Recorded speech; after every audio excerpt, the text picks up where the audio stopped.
I may have finished analyzing all of the stingers in the previous 2 episodes, but I left out most of the stories that are referenced in Eleanor's visions.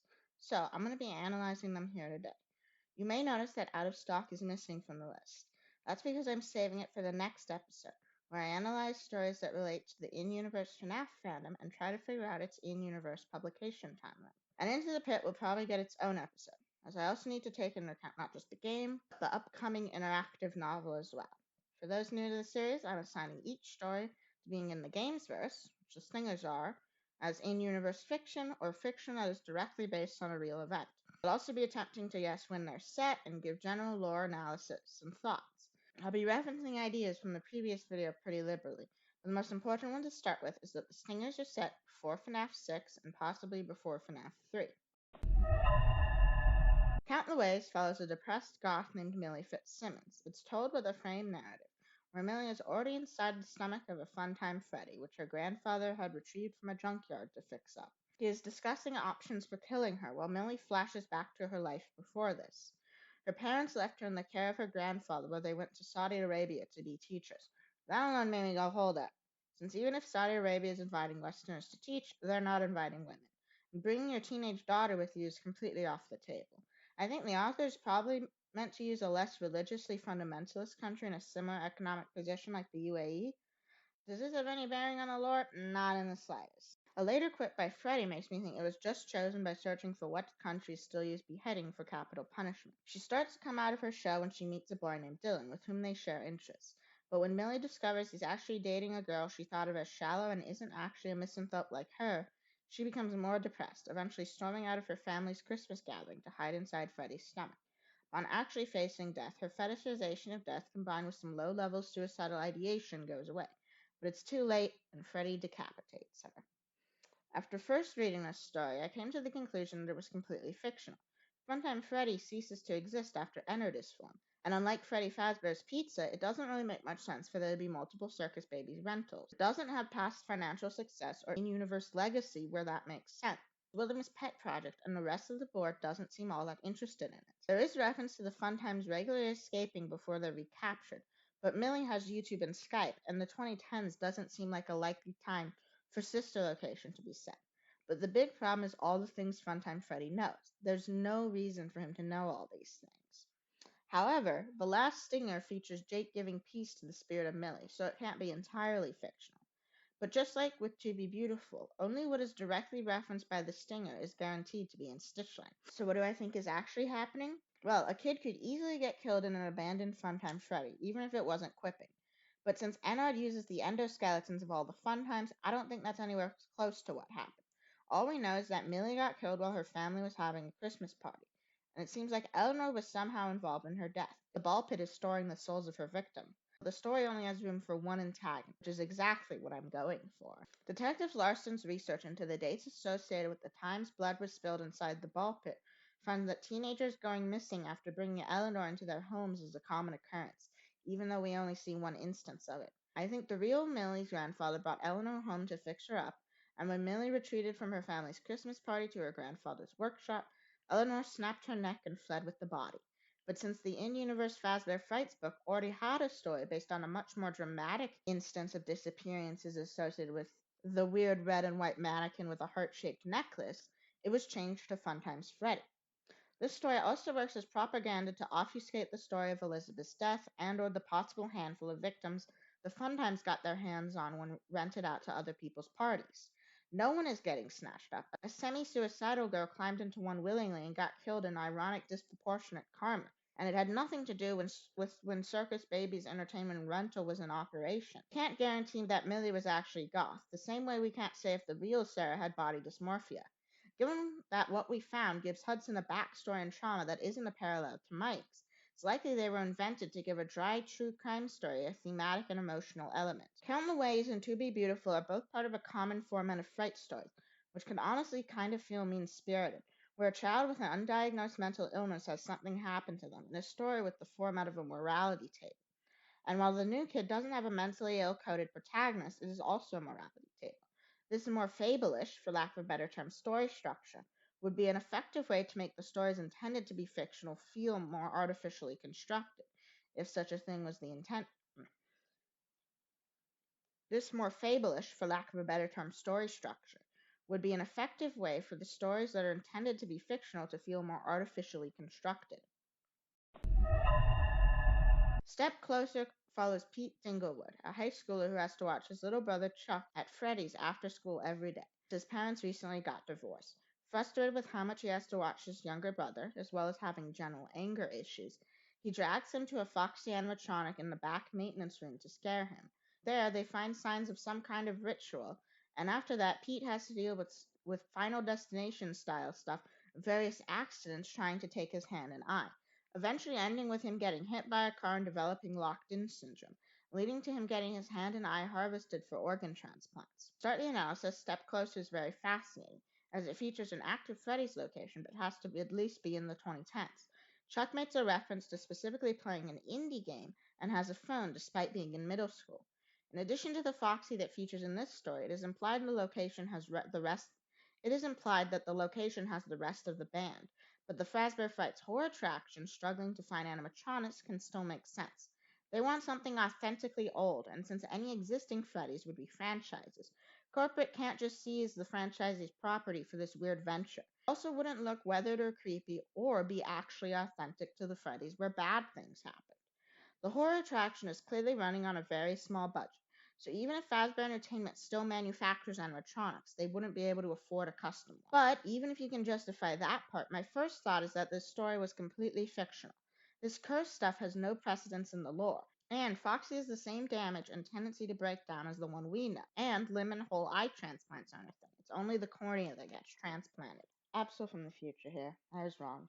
And transplants happen on an experimental basis, but they're specifically not included in the list of transplants you consent to when you sign the generic driver's license organ donor form. There's been a single case of a whole eye transplant. While the FNAF universe has many examples of advanced technology, they're all in robotics, so that would actually lead to more advanced prosthetics than more advanced transplant surgeries. But like I say later, the plausibility of Pete getting an eye and hand taken for donation isn't super relevant, as it would be a real-life lore error. Then it makes an appearance in Eleanor's memories, depicting her holding Pete down while he's about to get his organs harvested. Okay, so Eleanor could have been using her illusion disc to turn invisible and chuck various sharp objects at Pete. And while I said Pete has locked-in syndrome, usually people with locked-in syndrome can still move their eyes and aren't mistakenly declared dead.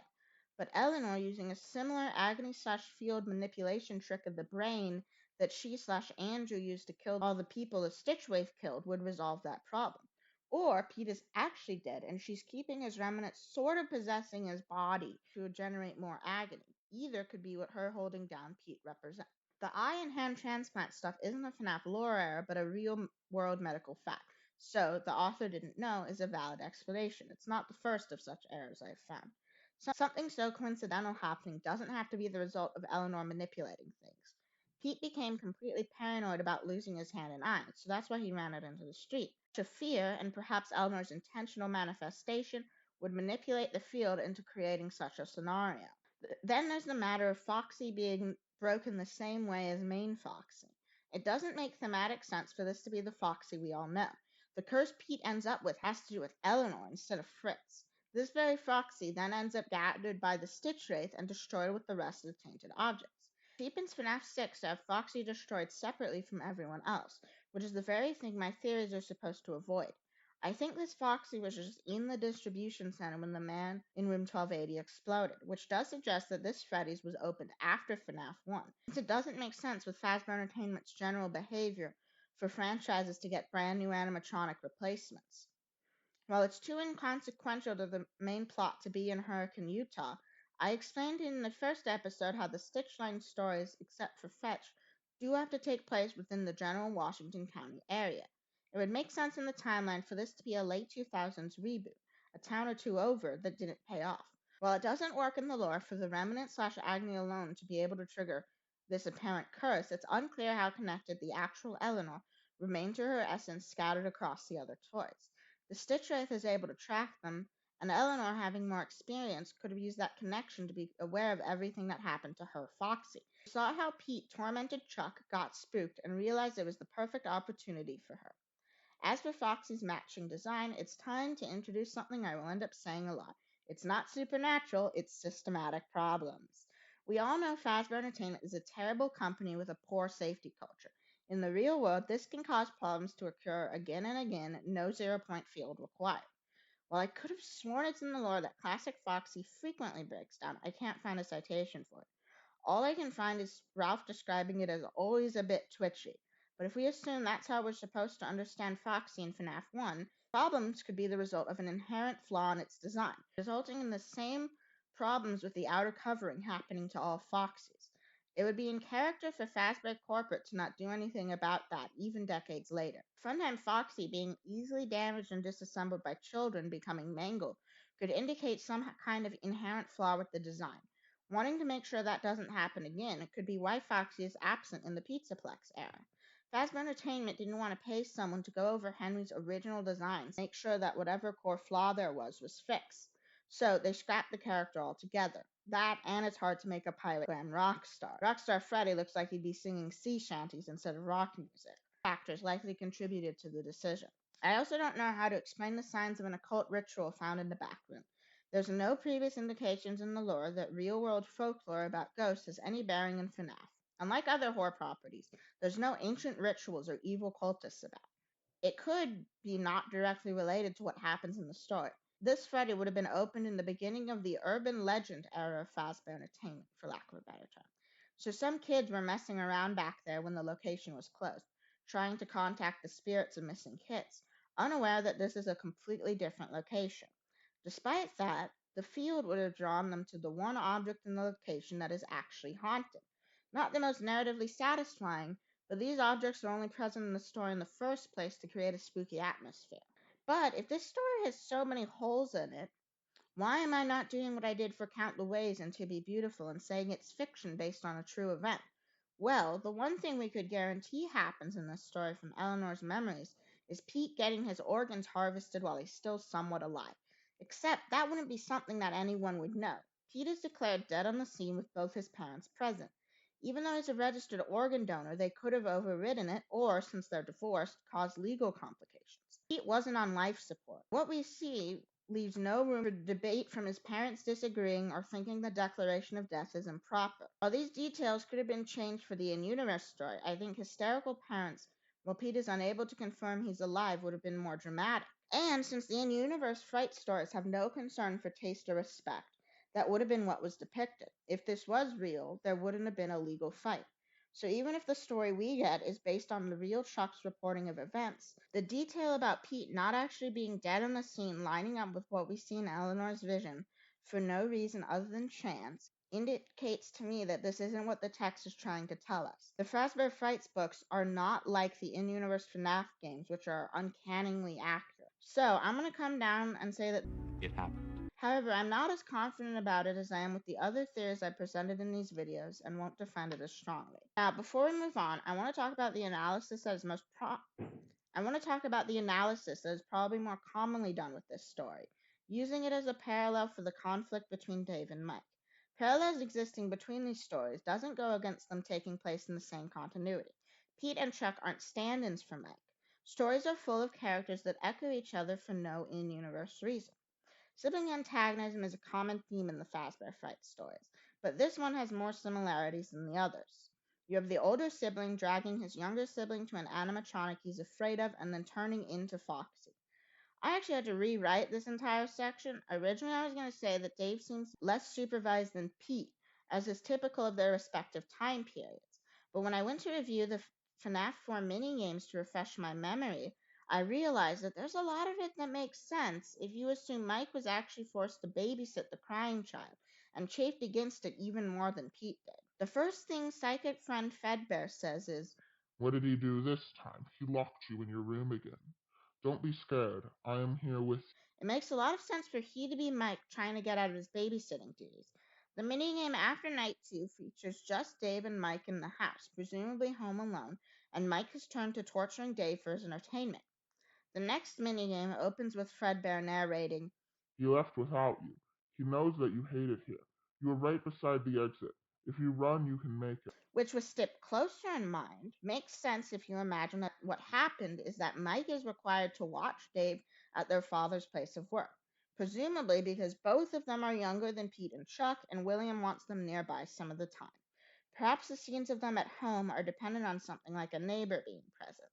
Mike also ditches Dave the next day, and what I remembered is Dave walking to Fredbear's on his own is actually him walking back home after Mike had already left, which we can now assume isn't what they were supposed to be doing. So, using Step Closer as a parallel to the Crying Child story actually makes a lot of sense and provides us with a supported motivation for Mike to torture his brother.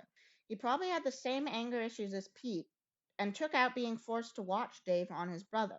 His greater tendency to disobey is consistent with Mike ultimately taking more extreme measures to scare his younger brother with an animatronic than Pete did. As for this parallel suggesting that the Aftons had already divorced before the big bite, that's certainly a possibility. It would explain why Mike has been parentified to watch Dave. It's the same reason Pete has to watch Chuck. Dual-income households were quite rare in the 80s, so it's unlikely Mrs. Afton was working. Even the gender flip between the games and Step Closer of which parent has full physical custody can be easily explained. The emotional core of the fishing scene between Pete and his dad only works if his dad is the one who left, and fishing is a typical father-son bonding activity. Since splitting kids Parent Trap style hasn't been a thing since when the 1940s book was written, this wouldn't mean that Mrs. Afton is off somewhere with only custody of Elizabeth. But where is Elizabeth during the FNAF 4 minigames is already a question that exists, not one created by this theory/headcanon.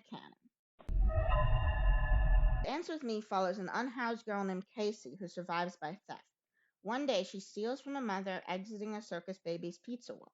Her haul includes a pair of diffraction glasses that depict Ballora, but instead of putting Ballora over every light source, it is instead an animated hologram that can also affect other things.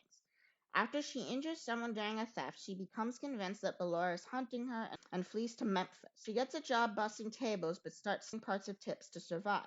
When she is confronted, she's able to keep her job, but once again believes Ballora is hunting her, so she flees to Nashville. She ends up stealing a dress so she can be presentable at a job interview. While someone ends up paying for her, she realizes that even if she stays on the straight and narrow, she won't escape Ballora unless she returns the original stolen glasses. When she does, the kid they were for puts them on and starts dancing, leaving it unclear if this was a morality tale with a happy ending, or the glasses were a ticking time bomb that would lead to whoever wore the glasses when Ballora reached them getting possessed by her and or getting infected by some kind of dancing plague. When I read this story, I went, perfect, an operating circus baby's pizza world, and it's far enough into the 21st century that cash is becoming less common as well. I don't need to think about the mechanics of this story. I can already classify that it's based off of that. Except then, the warehouse Casey and her friends are living in features in Eleanor's memories. There's no indication in how she's involved in this plot, but the warehouse isn't just described as being a place where people live, they both have the very unusual detail of a skylight. Another reason this doesn't fit into the Stitchline is that, just like Fetch, it's implied to take place outside of Utah.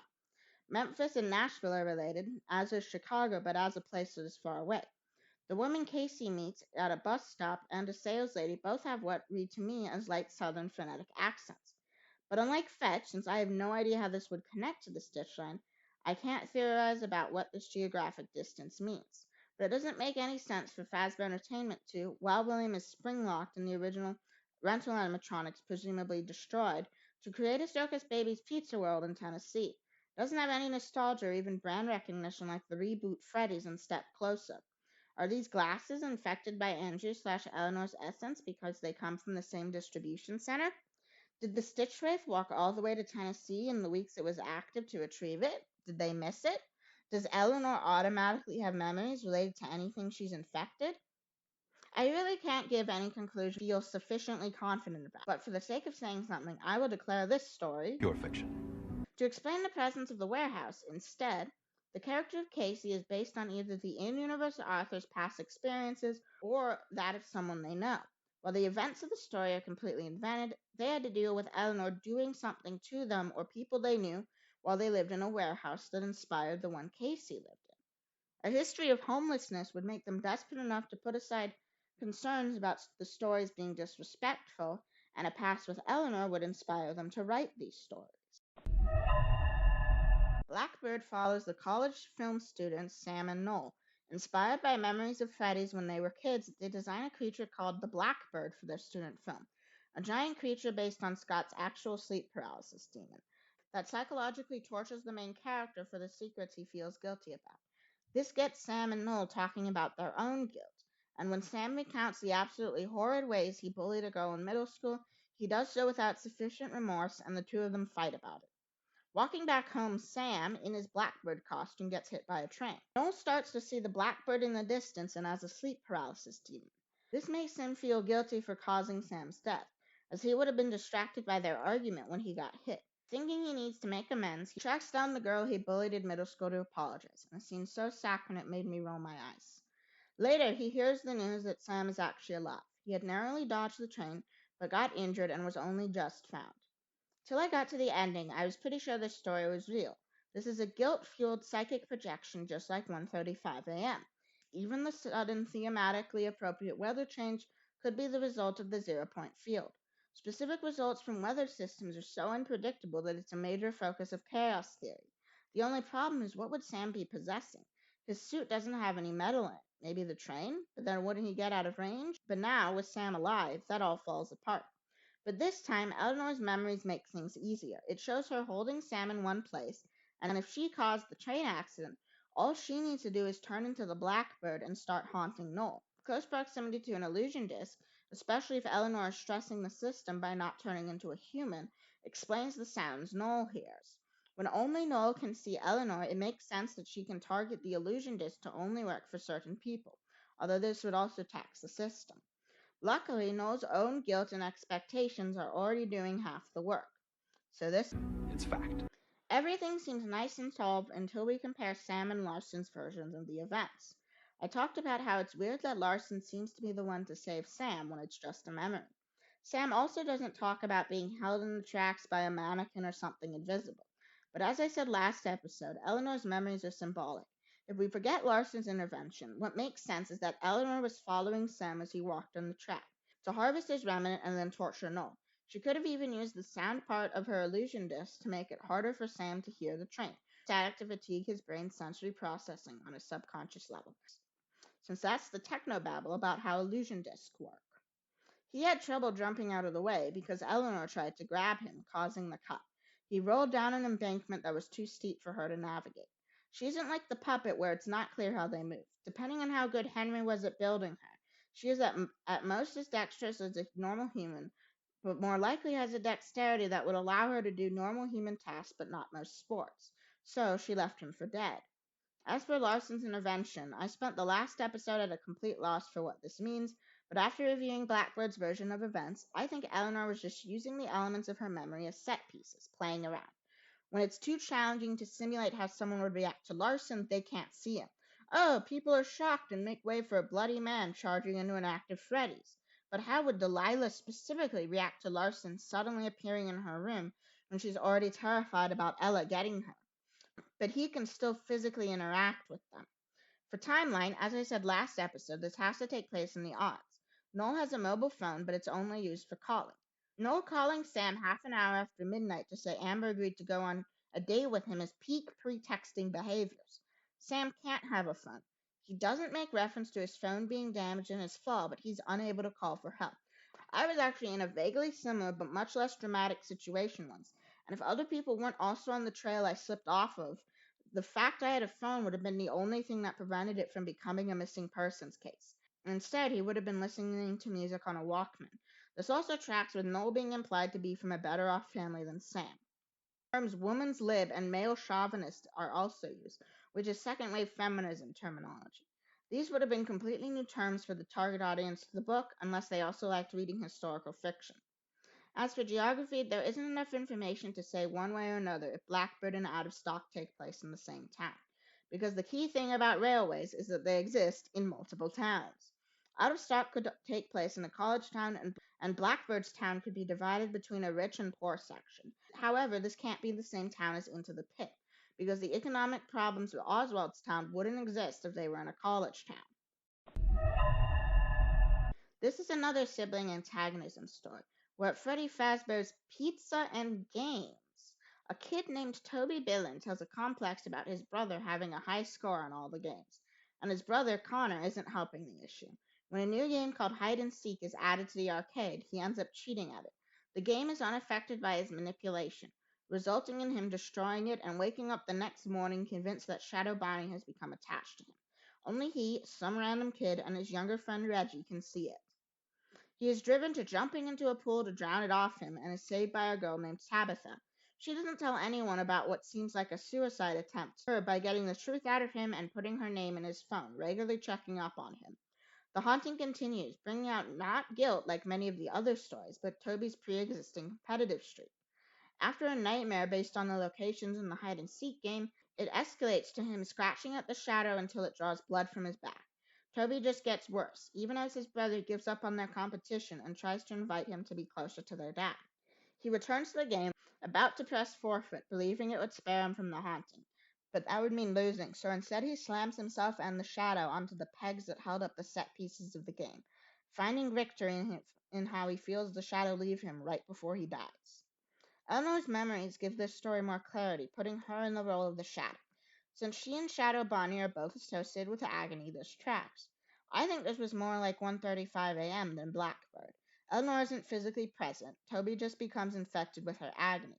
While the game is based on physically running around and pressing buttons as a standee of shadowed out Bonnie moves around a track, manipulating a computer program and moving a small lightweight model, a la Paper Pals, doesn't require her to have a physical form. Instead, just haunting the game and then Toby. It manifests as a rabbit because of the whole you see what you expect to see thing. Therefore, beyond being similar entities, our old friend RXQ isn't in the story. So the question is, how does Shadow Bonnie get a game based off him when he doesn't officially exist? Well, the instructions for hide and seek only call him Bonnie, and the game isn't called something like Find Shadow Bonnie. Neither of his names are something that is confirmed to exist in universe.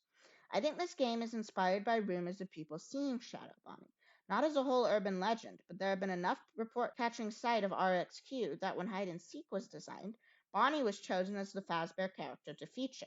Draw it in shadow for the art on the outside of the game area, and you get what is present in the story. Shadow Bonnie isn't present in the Help Wanted version of FNAF 2.